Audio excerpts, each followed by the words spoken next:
ಹ್ಞೂ ಹ್ಞೂ ಆ ಟೈಮಲ್ಲಿ ಬಾಡಿ ಕೂಡ ಸಪೋರ್ಟ್ ಮಾಡುತ್ತೆ ಚೆನ್ನಾಗಿ. ಹ್ಞೂ ತುಂಬ ಹ್ಮ್ ಚೆನ್ನಾಗಿ ಡೀಪಾಗಿ ಸ್ಟಡಿ ಮಾಡ್ಕೊಂಬಿಟ್ಟಿದ್ಯಾ. ಹಿಂಗೆ ಕೈ ಮೊನ್ನೆ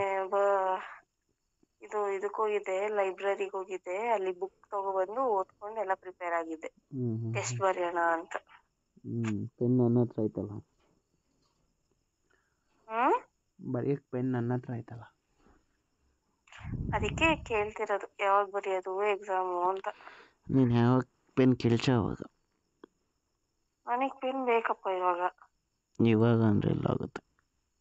ಮತ್ತೆ ಯಾವಾಗಂದ್ರೆ ಅವಾಗ ಅಂದೆ. ನಾನು ಈವ್ನಿಂಗ್ ಟೈಮಲ್ಲ ನೀನು ಹೇಳಿದ್ದು. ನೀನು ಸಾಮಾನ್ಯದವನಲ್ವೇ ಅಲ್ಲ. ಸಾಮಾನ್ಯದ ಮನುಷ್ಯನೇ ಅಲ್ಲ ನೀನು. ಮೊದಲೇ ಹೇಳೋದು ಸಾಮಾನ್ಯ ಮನುಷ್ಯ ಅಲ್ಲ, ಸಾಮಾನ್ಯ ಮನುಷ್ಯ.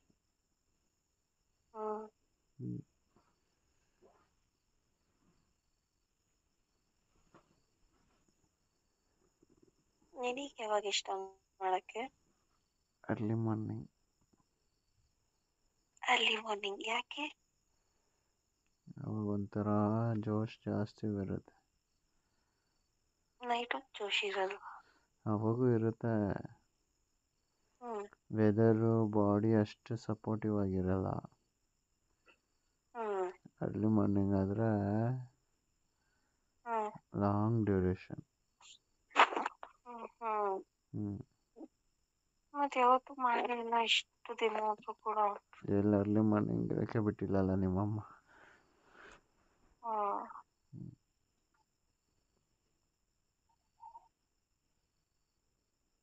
ಮತ್ತೆ ಈ ಸತಿ ಹೆಂಗೆ?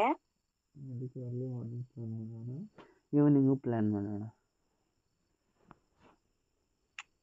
ನಿಜವಾಗ್ಲೂನಾ ಸುಳ್ಳ? ನಿಜ. Evening 1 time, 2 time, night 1 time. Evening 2 time, night 2 time. Early morning 3 time. ಯಾಕೆ ಬಂದ್ಬಿಡು. ಅದಕ್ಕೆ ಬಂದ್ಬಿಡ್ತೀನಿ.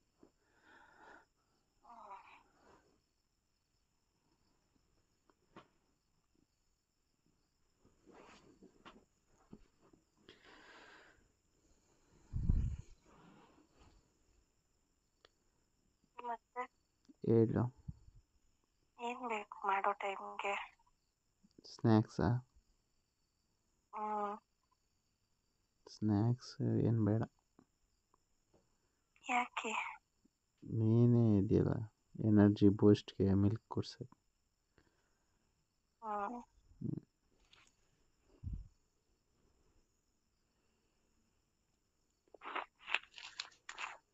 ನನಗೆ ಆ ಥರ ಎಲ್ಲ ಮಾಡ್ತಾರೆ. ಒಂದೇ ಒಂದು ಆಸೆ ಆಗುತ್ತೆ. ಏನು? ನಾವು ಯಾಕೆ ಬಾತ್ರೂಮಲ್ಲಿ ಬಾತ್ರೂಮ್ ಟಬ್ ಬರುತ್ತಲ್ಲ, ಆ ಥರ ತರಿಸ್ಕೊಂಡು ಅದ್ರಲ್ಲಿ ಮಾಡಬಾರ್ದು ಅಂತ. ಅಂತೆಲ್ಲ ಎಷ್ಟು ಚೆನ್ನಾಗಿರುತ್ತೆ, ಜಸ್ಟ್ ಇಮೇಜ್ ಮಾಡ್ಕೊ. ಬೇಡ. ಯಾಕೆ? ಅದಿಲ್ಲೇ ಟ್ರೈ ಮಾಡ್ಬೋದು. ಅಲ್ಲಿ ಯಾಕೆ ಸ್ಮೆಲ್?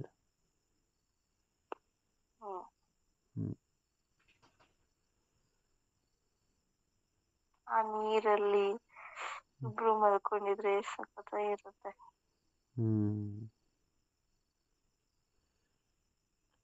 ಅದು ಚಿಕ್ಕ ಆಗುತ್ತೆ ಟಬ್ಬು.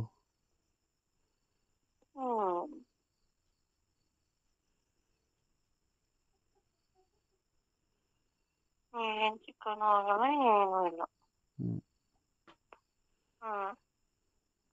ಏನೇ ಆದರೂ ಸ್ವಲ್ಪ ಅನ್ಕಂಫರ್ಟೇಬಲ್. ನನಗೆ ಗೊತ್ತು ಬಿಡು ನೀನು ಹಿಂಗೆ ಅಂದ್ಯಾ ಅಂತ. ನಿನಗೆ ಯಾವಾಗಲೂ ಹಾಸಿಗೆ ಕಂಫರ್ಟ್